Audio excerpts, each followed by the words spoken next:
Welcome to my YouTube channel.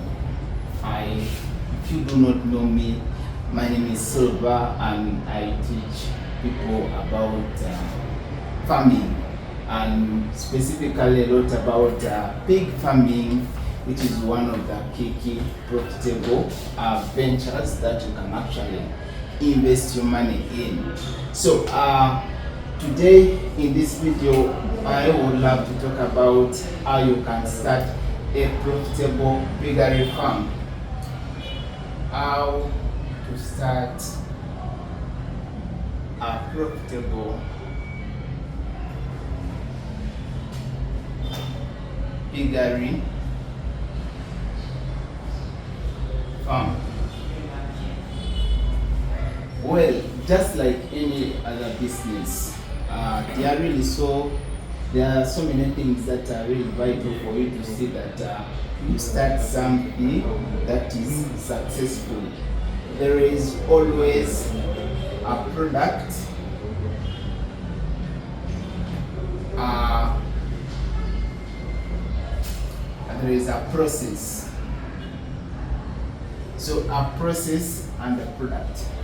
So just like any business, there is always a process that you're going to take so that you come up with a product. So in this line of piggery, the process is how you're going to manage the farm, what is required until you come up with a product, which is either a live pig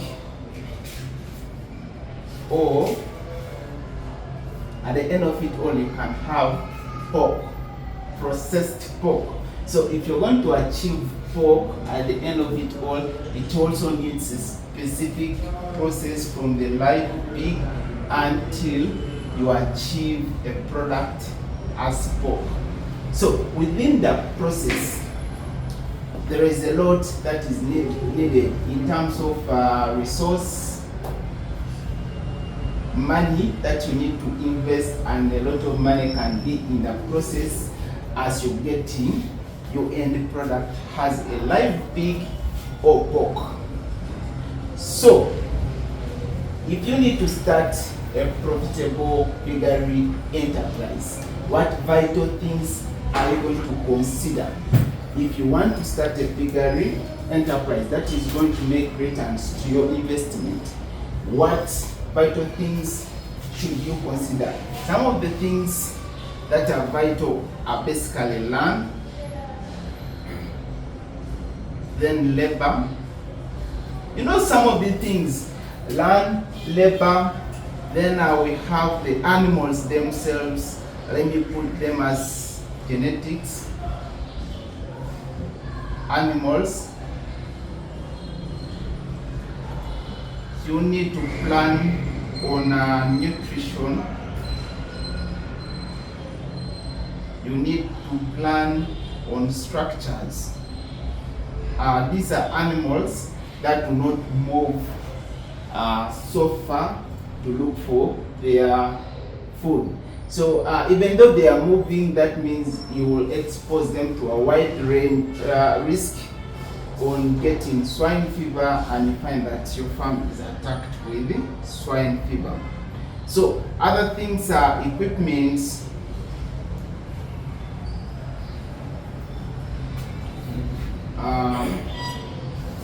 then of course you need the how to manage health of your animals, health and biosecurity.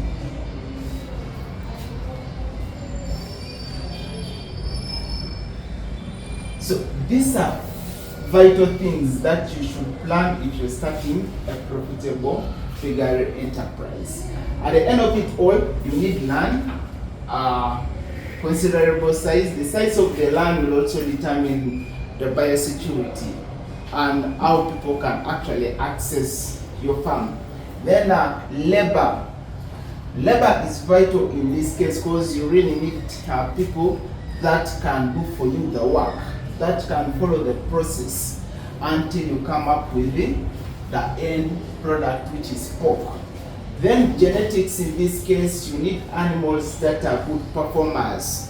With the increasing feed prices, you really need to have right genetics at your farm if you're going to purchase feeds for the animals. Then nutrition, here you have to check on the feeds, the source of your feeds, quality of the feed that you're going to be giving the animals, the water source,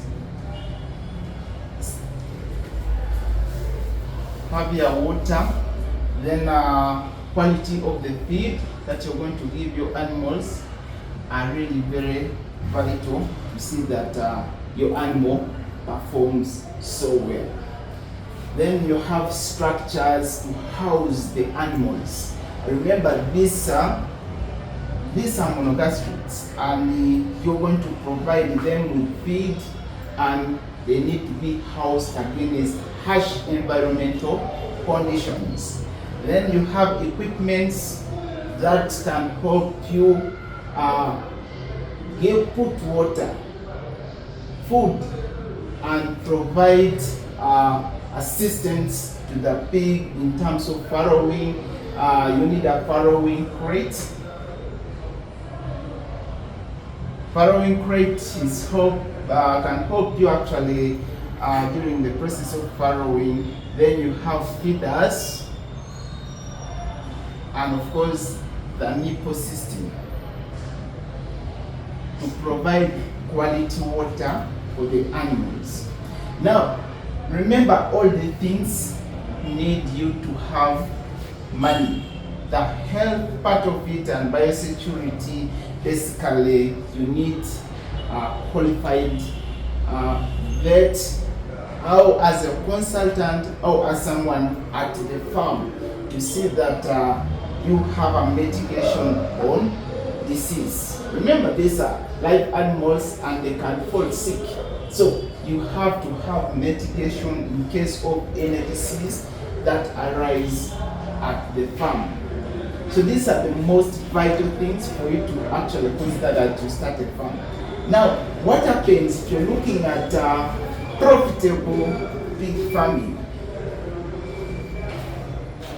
The most important thing if you're going to start a profitable venture is having the knowledge. You need to document every process that you're going to follow to see that you come up with animals. Pigs are really very good animals, and they have a high multiplication rate and a high growth rate. They have a very good feed conversion ratio compared to most of other animals. So you're looking at an animal that can grow within a period of let's say 24 weeks, 22 to 24 weeks. So you're looking at that animal that you can achieve those kilograms and go to the market to sell it off within a period of 22 to 24 weeks. You must have key scientific knowledge so that you can easily manage that animal. Then leave alone knowledge on managing the animals, you also have to manage workers. Remember, you're setting up a process where you need to manage, where you have moving parts inside. So you need the workers, and still you need to be able to manage your workers. Then, of course, you need the most important thing is the market. You need to see that you have market for the animals. And the other thing is, how are you going to be sourcing some of the inputs? Inputs, and at what cost? So at the end of it all, you're going to be left with the inputs, input costs against the output. So for you to achieve the input cost and the output cost, that means you must be very good at record keeping and documenting almost everything that you're doing at the farm to see that you are able to improve. You need to be able to document each and everything. So records, for you to come up with the inputs and outputs, you need to be able to keep records, which are really very vital for the farm. So the records will help you make decisions on what improvements you need to successfully run the farm. So at the end of it all, you want the input cost to be lower than the output to be higher. So what should drive the input cost should be the various variable costs that we listed. And in pig farming, the key variable costs you're looking at is feeds. So if you're planning to start a piggery farm and if you're constrained in resources, in terms of money, you should be very strong in terms of sourcing for feeds. Feeds in piggery take around 75% of the costs, of the running costs into the investment. So you should be able to look into this and see that you save money from the feeds. Either you're looking at storing feeds at the right time when prices are so low, or you can also look into planting or growing your own feed. I've got farmers that actually grow feeds from even outside their farms and so far from their farms. Some farmers from Kenya grow feeds in Uganda, and you see that they can transport it in Kenya. So those things are there. So you need to be very strategic in that you achieve the lower input costs and also see that you can achieve a higher output price for the animals. Remember, these input costs, we have the quantities of the quantities alongside the price. Then output also will have quantity alongside the price. The cost of the 1 kilogram of pork, the cost of let's say 1 kg of live weight of the animal, that will determine your output. So you should be, for you to see that you achieve a very good return, you must have here, let's say, a lower price and a lower quantity. Or if not, you maintain the quantities because these animals have specific quantities that they should be consuming at a specific stage of growth. So you have to maintain the quantity and see that the prices of those inputs are really minimal. Then you come to the quantity of produce. You must maximize the quantity that you're going to produce and also see that you achieve a relatively competitive price for the product. At the end of it all, you see that you really benefit from the piggery venture. So thank you so much. If you really want to reach out to me, you can check out numbers on my bio so that we can connect and talk so much about piggery.